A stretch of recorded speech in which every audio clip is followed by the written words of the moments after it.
iets amazings het gebeur. Ons gas het opgewerk. Soos jy kan sien, daar's niks meer bubbles nie. Moenie worry nie, die trouble is glad nie verby nie. Die bubbles was maar net die begin van die trouble. So, wat gaan ons doen vandag? Ons gaan vandag die wyn, wat hulle noem in die wynbedryf, racking. Ons gaan die wyn oorrek van die fermentation bucket na ons 20 liter clarifying bucket toe. Nou, hier is 25 liter en hier is 20 liter. Hoekom is daar verskil in grootte? Punt nommer 1, jy gaan nie meer al die solids hê nie. So beteken ons minder massa, ons minder volume. So, ons het 'n kleiner bucket nodig.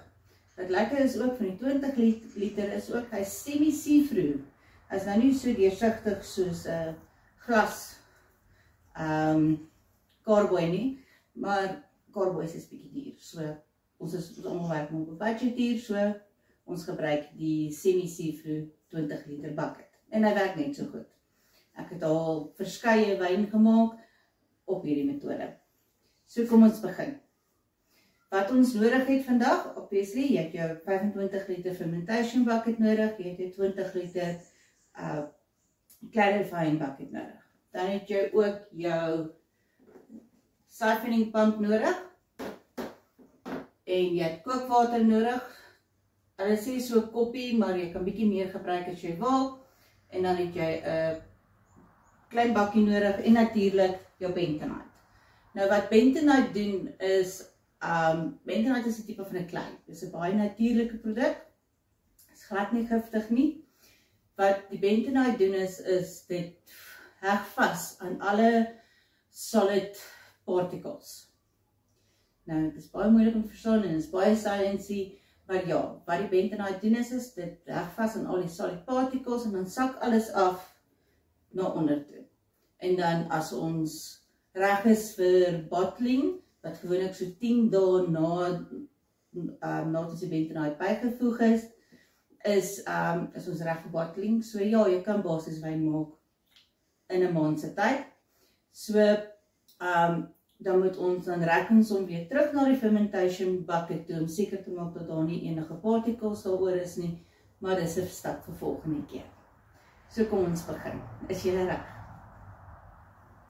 So, voordat ons gaan begin rek, gaan ons eers jou wyn rek van jou fermentation bucket oor na jou clarifying bucket toe, gaan ons eers gou ons bentonite aanmaak. Wat jy doen is jy gooi net 'n klein bietjie water in jou bakkie. En jy sal sien, daar's 2 pakkies bentonite in jou consumable kit of in jou wine kit. Die rede hoekom maar 2 is net te veel vir een klein pakkie.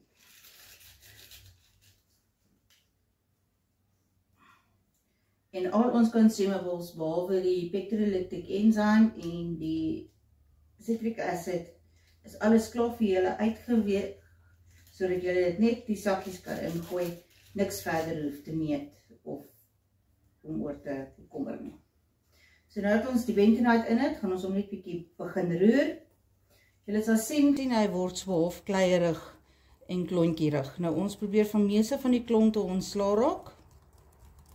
Dis hoekom ons 'n klitsertjie gebruik, en dit werk maar die beste. As jy nou nie al die klonte uitkry nie, dis nie die einde van die wêreld nie. Ons probeer hom net so glad as moontlik kry. Maar het is baie belangrik dat jy wel kookwater gebruik.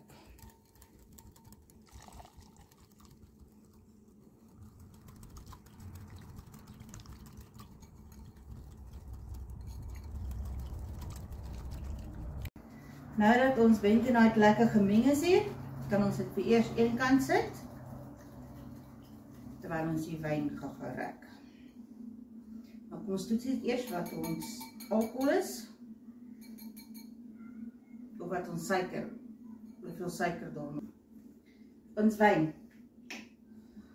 Ja, en ons is nie meer sap nie, dit is 'n offisieel wyn. Met baie stukke, maar nog steeds wyn. En ons wil hom so helder as moontlik hê, dis hoekom ons juist die clarifying doen. Sonder die deksel af. Ek kan die alkohol ruik. Lekker, lekker. Nou, baie belangrik is, moet niks roer nie. Ok, die paddel gaan ek net gebruik om die sakkie een kant toe te stoot, baie versigtig. Baie versigtig. Want ons wil nie dat die solids wat klaar afgesak het na onder toe, ons wil dit nie weer inmeng met die res van die wyn nie. Ok. So, kom ons kyk wat is die alkohol.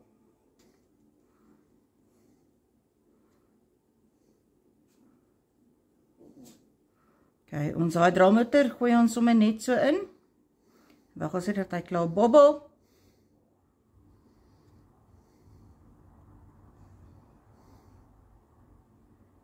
Fantasties. Dis presies wat ons wil sien. Hy het van al die suiker ontslae geraak. Absoluut fantasties.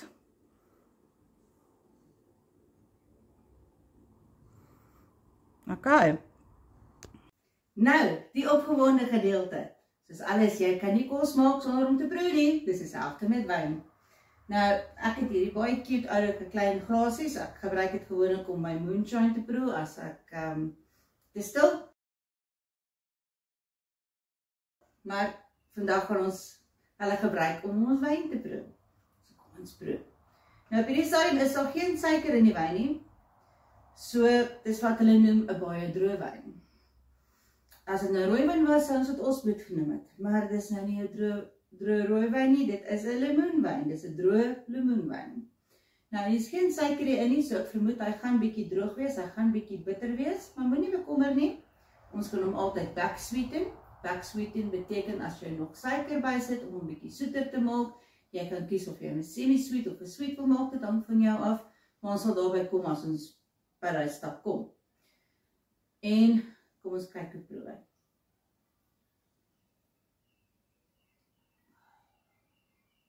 Baie lekker. Chefskies. Moet ek sê, broerskies. Hy is verskriklik lekker, hy is baie droog. Daar was 'n bietjie van 'n bitter smaak aan hom, maar dis nie die einde van die wêreld nie. Soos ek vroeër gesê het in my eerste video, toe ons lemoene geskil het is, lemoene is 'n bietjie van 'n triekie vrug. Die wit van die lemoen van die skil is wat die bitterheid gee aan die wyn.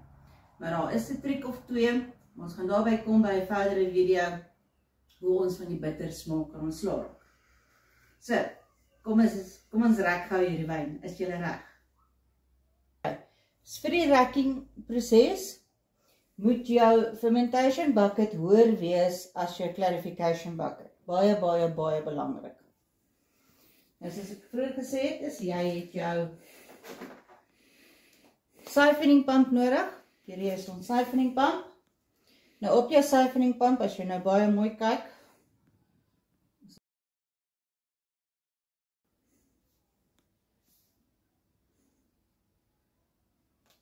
waar is my poutjie? O. Daar is 3 poutjies op die pomp self. Ons sien hulle almal wys nou af. Nou die rigting van jou siphoning pump is baie belangrik. Dit beteken as die liquid moet van hier af kom, af na onder toe.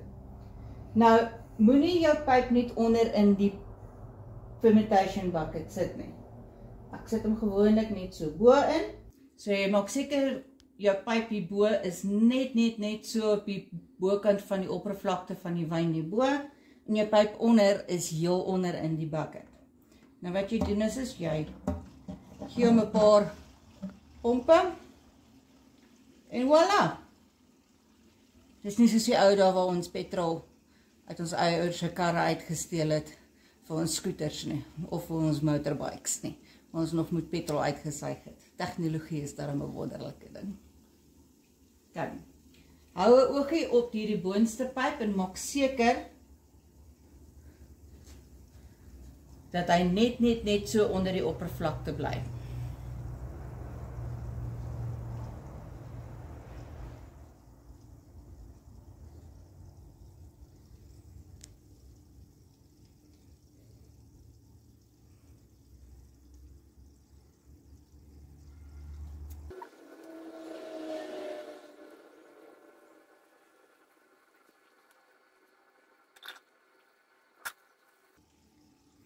Ja, as hy 'n ligbabbel slaan, is nie die einde van die wêreld nie. Jy gee hom maar net weer 'n pomp en voilà, daar loop ons wyn.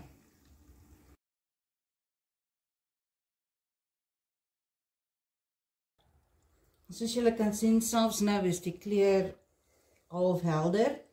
Ek is besig om nou 'n bietjie in die murky gedeelte in te kom. Dit is nou maar net van die solids en die dooie yeast en goed wat nou 'n bietjie afgesak het. Maar ek wil nou nie hierdie pyp heel onder hier nie, so ek hou hom net so bo aan die oppervlakte dat hy nou nie 'n babbel slaan nie.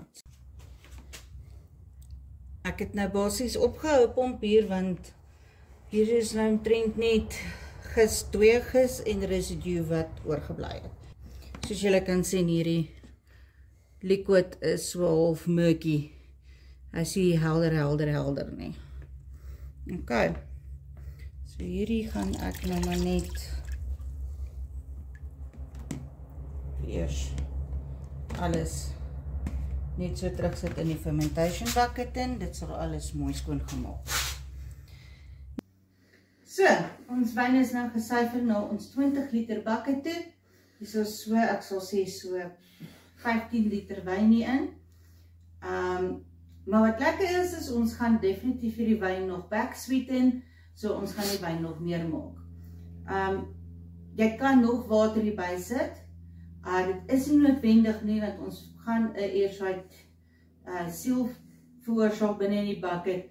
Die groot probleem is net, ons wil nie te veel suurstof in die bucket hê nie, so ons wil nie 'n halwe bucket hê nie, maar hierdie, kan ek sê, klein bietjie wat nog oop is nie die einde van die wêreld nie. So, wat ons nou moet doen is, ons gaan nou ons bentonite hier ingooi. Dit gaan weer 'n roer gee.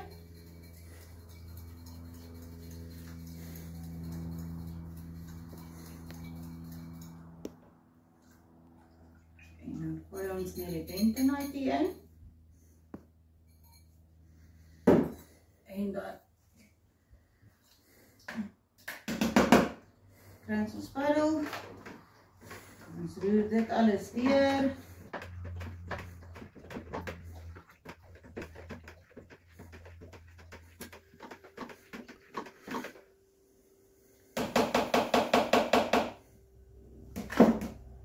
And that's it. En dan sit ons deksel op. Sit ons deksel op. En dan haal ons bubbler uit ons fermentation bucket uit. Dan sit ons bubbler in ons clarifying bucket. Nou die rede hoekom die bubbler nog steeds op jou clarifying bucket belangrik is want al die suiker is klaar gebruik, ja. Maar daar kan nog yeast wees wat aktief is en wat dalk nog van die suikertjie hier of daar vind en wat nog steeds kan CO2 gasse vrylaat. So dis kom jou bubbler belangrik is. So, that's it.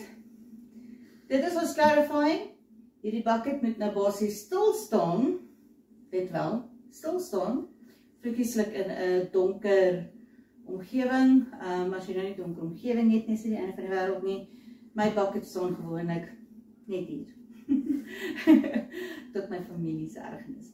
Maar ja. En maak seker jou bubbler het genoeg water in, want ons wil net seker maak dat as daar nog gis is wat nog kan fermenteer, dat dit die CO2 gasse uitlaat en nie jou williges of jou bakterieë, veral die bakterieë wat nou in die omgewing is, ons wil dit nie nou binne in jou wyn nie, want dit kan basies van jou wyn asyn maak en ons wil dit nie hê nie. So, en dit hou ook addisionele ekstra suurstof uit, want hy gaan nou basies 'n suurstof vacuum hier binnekant veroorsaak. Die bietjie CO2 wat nog in die gas is, gaan al die suurstof uitstoot, so, en ons wil net seker maak dat daar nie addisionele suurstof inkom nie. And that's it, julle. Hierdie bucket moet nou vir 10 dae staan, ten minste. So, ek sien julle weer oor 10 dae. Shine on en geniet dit.